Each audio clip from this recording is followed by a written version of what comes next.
In Emily Dickinson's A Narrow Fellow in the Grass, there's both a literal meaning about a snake and a metaphorical meaning about fear. In the line, "You may have met him, did you not? His notice was sudden. My attention was caught because a snake creeps up on you, and suddenly you notice him. And just like a snake, fear also suddenly creeps up on you." I thought it was interesting where Dickinson has made the connection between both the metaphorical and the literal meaning. Both the snake and fear creep up on you suddenly, and most people have seen a snake once or twice, and almost everyone has experienced fear throughout their life. So it's very interesting how she took this line and used it as evidence to connect it between both the literal and the metaphorical meaning of the poem.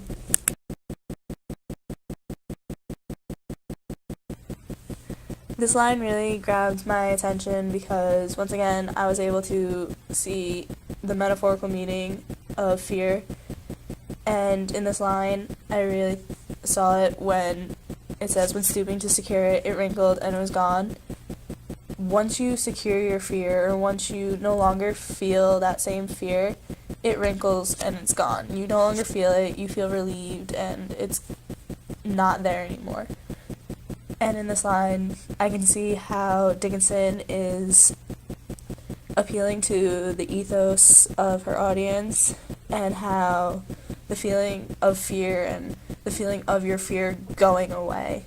Whereas a huge fear of most people is snakes, which is the literal meaning of the poem. And it's, once again, she's relating both the metaphorical and the literal meaning of the poem, connecting it, and this time she connected it through ethos.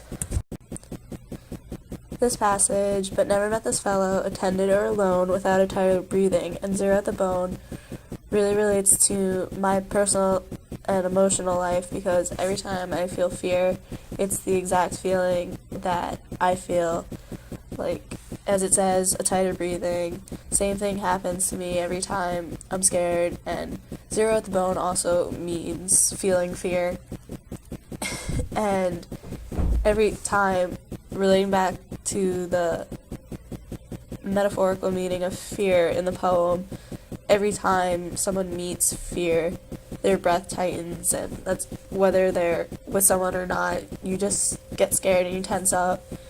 And once again, Dickinson is appealing to ethos, and that's how it really related to my life, because I really felt the fear that I would have felt if I saw a snake, like the literal meaning of the poem.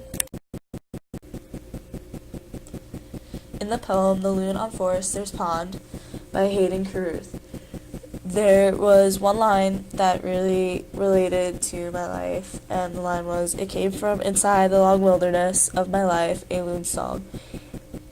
It really relates to my life because the words, "the long wilderness of my life," really appealed to my ethos, because it's basically how I think of my life as right now. It's very hectic and very full of many different things, kind of like what a wilderness is. It's not really set out, and it's all over the place, and there's so much to it. So it really spoke to me when they used the words in the poem.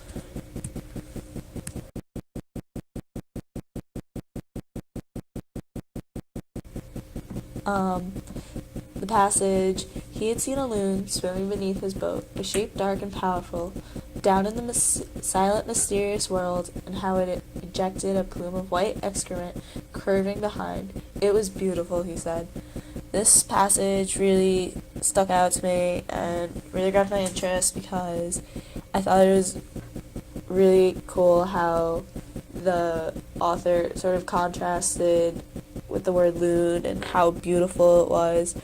For a loon, my understanding of what a loon is that sort of crazy insanity, and I really like the contrast of the beauty and insanity, in a way, is what I understood the author to be saying.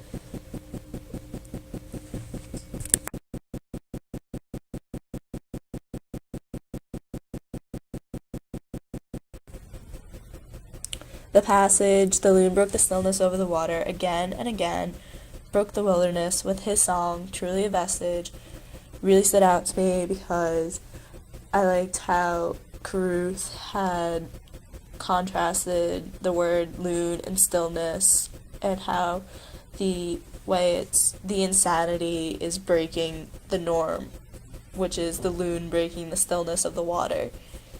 And I really thought it could apply to the conflict that's addressed in the poem of the norm versus going against the norm in a way. And this is just part of the evidence that shows that conflict.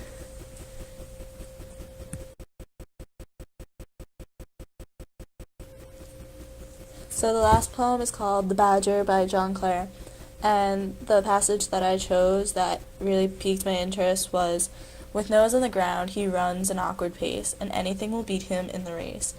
And I thought this was really interesting because I thought it applied to pathos, and it was appealing to our emotions because, in a way, that beating this animal is, or like killing this animal as described throughout the poem, we humans in turn become the animal by killing this animal or torturing or alienating, domesticating this animal. By taking it out of its natural habitat, we in turn become the animal. And I thought it was really interesting how you could see the pathos in the passage.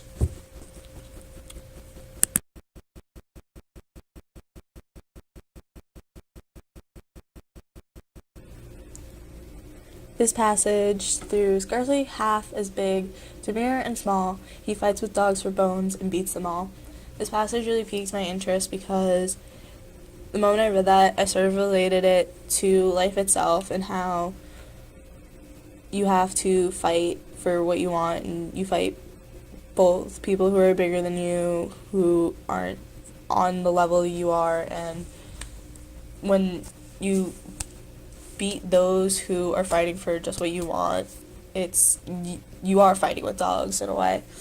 And I thought it was really appealing to our logos and appealing to the logic and thinking about how we in our own lives fight for what we want and fight to be the better person in the world so we can ourselves get ahead and be the superior species, superior person.